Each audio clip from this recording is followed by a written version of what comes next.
Hello friends, দেখো আজকে অনেক দিন পর আমি আবার রান্নাঘরে এসেছি, কারণ আমার বাড়িতে সবার খুব শরীর খারাপ ছিল গো। ওই জন্য তোমাদের আমি রান্না দেখাতে পারিনি। সুরূপার রন্ধনশালায় আমি সুরূপা তোমাদের সঙ্গে চলে এসেছি। আজকে নিরামিষ একটা তরকারি করব, কিন্তু সেটা কাঁচকলা দিয়ে, কারণ আমার বাড়িতে সবার শরীর খারাপ। আমি মানে এই এর মধ্যে মানে কি যে গেছে আমাদের দিনগুলো, মানে খুব শরীর খারাপ। 3টে বাচ্চা, আমার হাজব্যান্ড, আমি সবাই খুব অসুস্থ ছিলাম। তার মধ্যে মানে একটু পেটের প্রবলেমও হয়েছিল, তারপরে নানা রকম জ্বর টর অনেক কিছু হয়েছিল। গরমের জন্যই হয়েছে সেটা বুঝতে পারছি, কিন্তু তাহলেও আমরা খুব অসুস্থ ছিলাম বলে আমি এতদিন রান্না দেখাতে পারিনি। তা দেখো আজকে যেটা দেখাবো, কাঁচকলা নিয়েছি এখানে, আলু পটল বেগুন কাঁচকলা এটা দিয়ে নিয়েছি, একটা নিরামিষ হালকা পাতলা ঝোল করব। আর তার সাথে নিয়েছি কিছুটা মুসুর ডাল ভিজিয়ে রেখেছি, মুসুর ডালটা একটু বেটে নিয়ে বড়া করে ঝোলটা করব। তাহলে তোমরা সঙ্গে থাকো, দেখতে থাকো। দেখো বন্ধুরা, আমি কড়াটা চাপিয়ে দিলাম।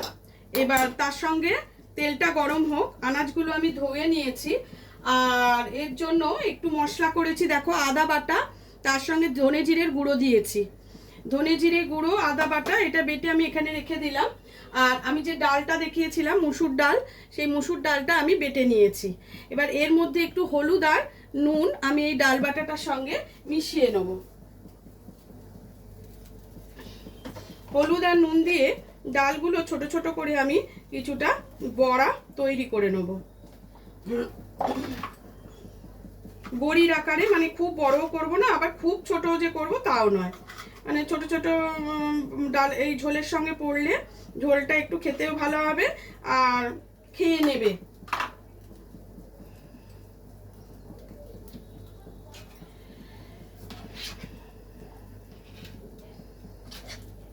এই কদিন শরীর খারাপে আমার ঘরে খাওয়া দাওয়া সব বন্ধ, জানো। রান্না বান্নাও সেভাবে আমি করতে পারিনি। ঘরে মায়েদের শরীর খারাপ হলে বোঝোই তো। তারপরে আবার ছেলে মেয়েগুলো যখন পড়েছে, আমার তো মাথা খারাপ, সব জ্বর সব জ্বর, জ্বরে জ্বরে একদম বাজে অবস্থা হয়ে গেছিল গো। আর এখনো সকলেরই শরীর দুর্বল, শরীর খারাপ। আজকের পর আবার কালকে কি ভিডিও দেবো আমি নিজেই জানি না। বেশ করছিলাম, কিন্তু করতে করতে কি বলতো, শরীর খারাপ হয়ে গেলে না আর উঠে যে বসে করব, মাথা ফাথা ঘুরছে, কি করে করব বলো তো। দেখো ডালটাকে ভালো করে নুন আর হলুদ দিয়ে মিশিয়ে নিয়েছি। এতে কিন্তু কোনো মশলা দিইনি, শুধু হলুদ আর নুন। এবার এই যে ছোট ছোট আকারে একটু ভেজে নিচ্ছি। আমি না খুব ছোট জিনিসটা আবার মানে ঠিক আমার হাতে ওঠে না। মানে একদম ছোট্ট ছোট্ট করে যে করব বড়ির মতো করে, সেই জন্য আমার চোখে ধরে না। মনে হয় কি দূর বেশি ছোট করে ফেললাম, ভালো লাগে না। বড় খেলেও খাবে, ছোট খেলেও খাবে, কি বলো। আঁচটা কমিয়ে দিলাম। ভাজাটা খুব কড়া তো করবো না, তেলটা গরম হতে হতে বেশি হয়ে গেলে কি বলো তো, ভাজাটা তখন আর কড়া হয়ে যাবে।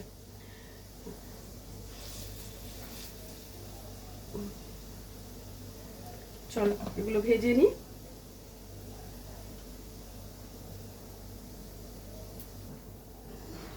বড়াগুলোকে না এবার একটু উল্টে দিচ্ছি।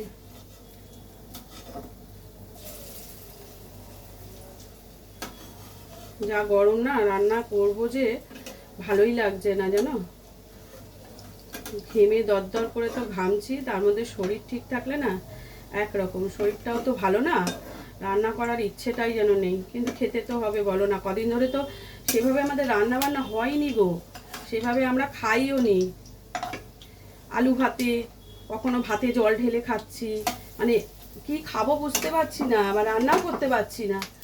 শরীর খারাপের জন্য রান্নাও করতে পারছি না। কি যে অবস্থা গেছে কদিন, কি বলবো। ডালে বড়াগুলো একটু উল্টে পাল্টে দিয়েছি, আর একটু ভাজা হোক তারপর নামিয়ে ফেলবো। দেখো বড়াগুলো মোটামুটি ভাজা হয়ে গেছে। আমি এই থালাটার মধ্যে বড়াগুলোকে আস্তে আস্তে তুলে নেব। বড়াগুলো কিন্তু খুব কড়া ভাজা হবে না, দেখো এরকম ভাজাই করতে হবে। মানে আমি এরকমই বড়াটা ভাজা করি। বেশ খুব ছোট হয়নি গো, বড় বড়ই হয়ে গেছে যেন। যাকগে, একটা করে খেলেও তো খাবে।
কড়াটা না গরম হয়ে আছে তো, দেখো দিতে দিতে বড়াগুলো যেন যা গরম পড়েছে, এমনি কড়া রেখে দিলেও বোধহয় গরম হয়ে যাবে। আমার রান্নাঘরে আবার জানলা নেই জানো, আর এইটা চিমনিটাও আমি জ্বালতে পারছি না, আওয়াজ হবে তো, তোমরা কথাগুলো ঠিক মতো শুনতে পাবে না গো, ওই জন্য আমি জ্বালতে পারছি না।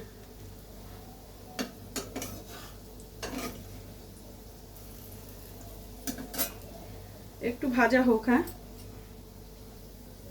দেখো, এই বড়াগুলো আমার ভাজা হয়ে গেছে, আমি আবার একইভাবে বড়াগুলো তুলে নিলাম।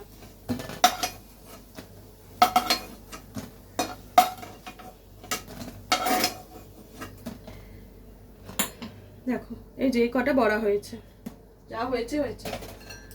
এবার তেলের মধ্যে আমি একটু তেজপাতা ফোড়ন দিচ্ছি, আর এক সাইডে আর একটু তেজপাতা দিচ্ছি, আর এক সাইডে এই দুটো শুকনো লঙ্কা দিয়ে দিলাম। শুকনো লঙ্কা আর তেজপাতা দুটো ভালো করে, তোমরা দেখতে পাচ্ছ তো,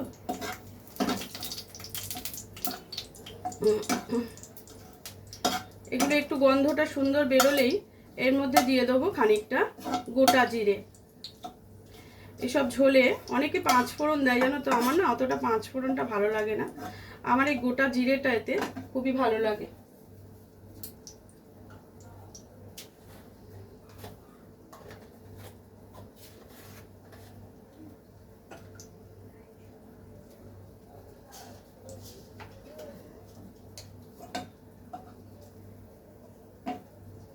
দেখো এবারে আমি খানিকটা গোটা জিরে ফোড়ন দিয়ে দিলাম, একটু বেশি করেই দেব। গোটা জিরেটা একটু ভাজা ভাজা হলেই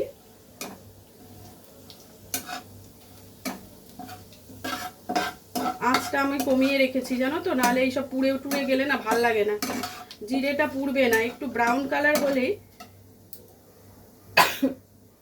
সরি কাঁচকলা আলু পটল এগুলো দিয়ে দিতে হবে। তারপর সবার আগে আমি যেটা দেব এর মধ্যে একটু হলুদ,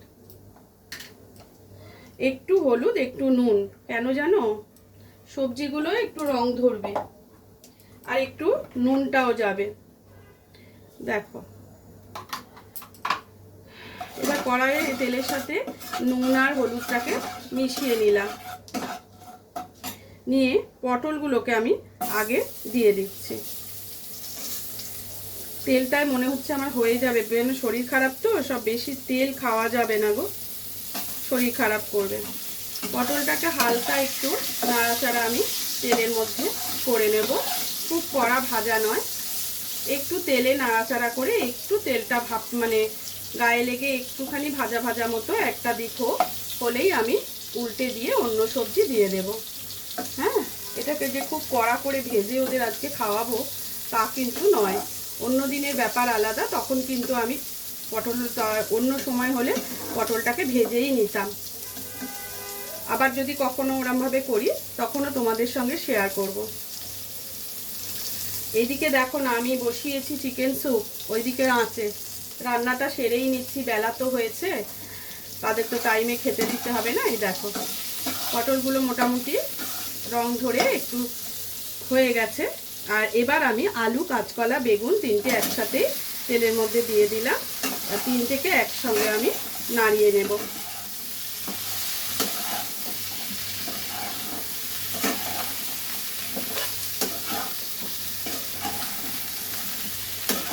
বেশ ভালো করে সবজিটাকে তেলের মধ্যে নাড়াচাড়া করব।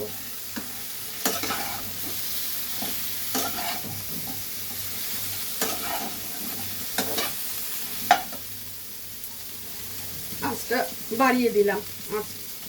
আঁচটা বাড়িয়ে দিয়ে এটা খুব বেশি ভাজা তো করবো না। দেখো এই আদা, জিরে, ধনে বাটাটা আমি দিয়ে দিলাম। ধনে জিরেটা বাটা নয়, ভুল বললাম, ধনে জিরেটা গুঁড়ো। আর তার মধ্যে অল্প করে হলুদ দিয়ে দেবো। আর দিয়ে দেবো একটু সামান্য কাশ্মীরি লঙ্কার গুঁড়ো। আর অল্প করে নুন দেবো, কেননা আগে নুন কিন্তু আমি একবার দিয়েছি, চেক করে তারপরে আবার দেবো।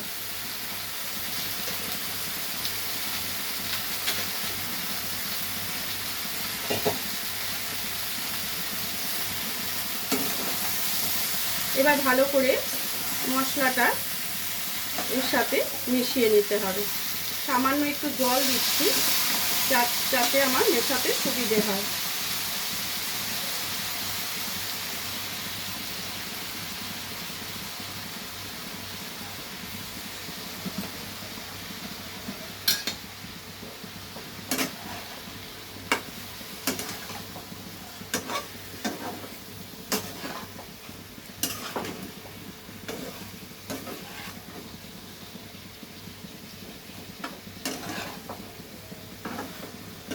এতে কিন্তু একটু অল্প করে চিনি দেব। নিরামিষ তরকারিতে চিনি না দিলে ঠিক স্বাদ লাগে না।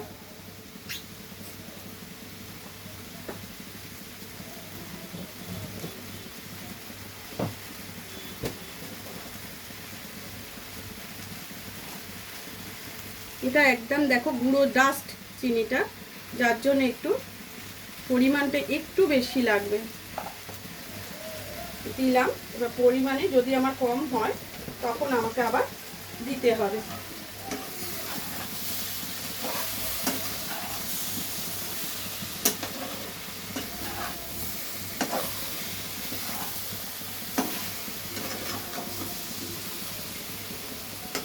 তোমরা যদি বড়া নাও দাও, বড়ি দিয়েও করতে পারো। এই ঝোলটা কিন্তু খেতে খুবই ভালো লাগে।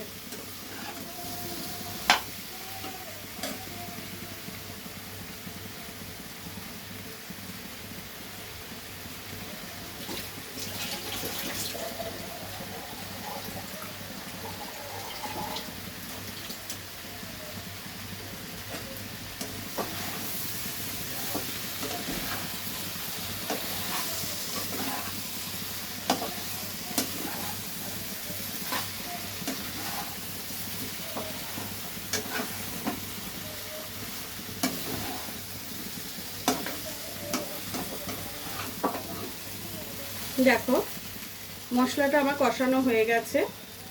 এবার আমি এতে জল দিয়ে দেবো। যতটা ঝোল রাখবে মনে করবে ততটা জলই কিন্তু এতে দিয়ে দেবে।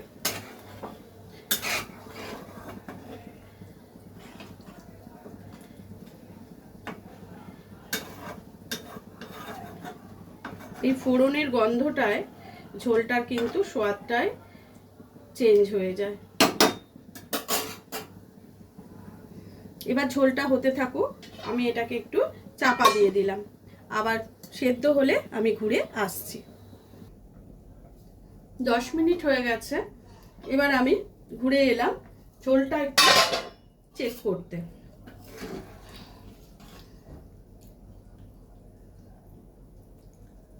কাঁচকলাটা খুব সুন্দরভাবে সেদ্ধ হয়ে গেছে। এবার আলুটা আমাকে একটু দেখে নিতে হবে। আমি আজকে বেশি আলু দিইনি, আলুগুলোও গলে গেছে। পটল তো খুব তাড়াতাড়ি সেদ্ধ হয়ে যায়, আর বেগুনের তো কোনো প্রশ্নই ওঠে না। এবার বড়াগুলো আমি এর মধ্যে মিশিয়ে দেব।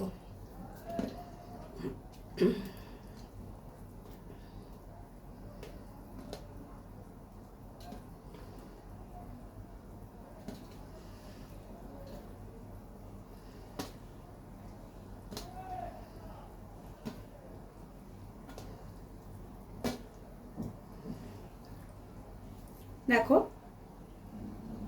বড়াগুলো আমি এর মধ্যে সব দিয়ে দিয়েছি। এবারে ঝোলের সাথে বড়াগুলো দিলে না ঝোলটা একটু টেনে নেবে, জানো তো। তাই সামান্য একটু জল কিন্তু আমি এতে অ্যাড করব।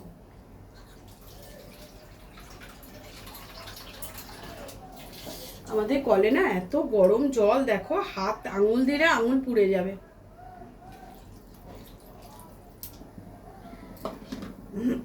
একটু ফুটুক, ফুটে উঠলে ঝোলটা কিন্তু আমি নামিয়ে ফেলবো। দেখো ঝোলটা কিন্তু আমার হয়ে গেছে। নিরামিষ ঝোল, কাঁচকলা আলু পটল বেগুন দিয়ে ডালের বড়া দিয়ে পাতলা ঝোল।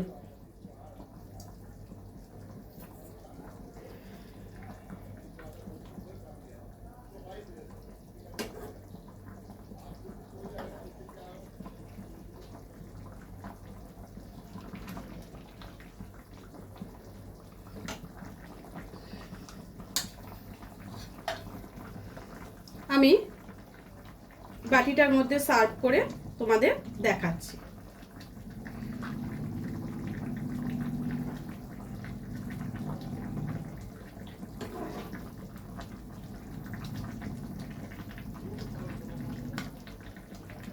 সব রকম সবজি একটু একটু পাতে পড়লে একটা ঝোল দিয়ে খুব সুন্দরভাবে কিন্তু খাওয়া হয়ে যায়।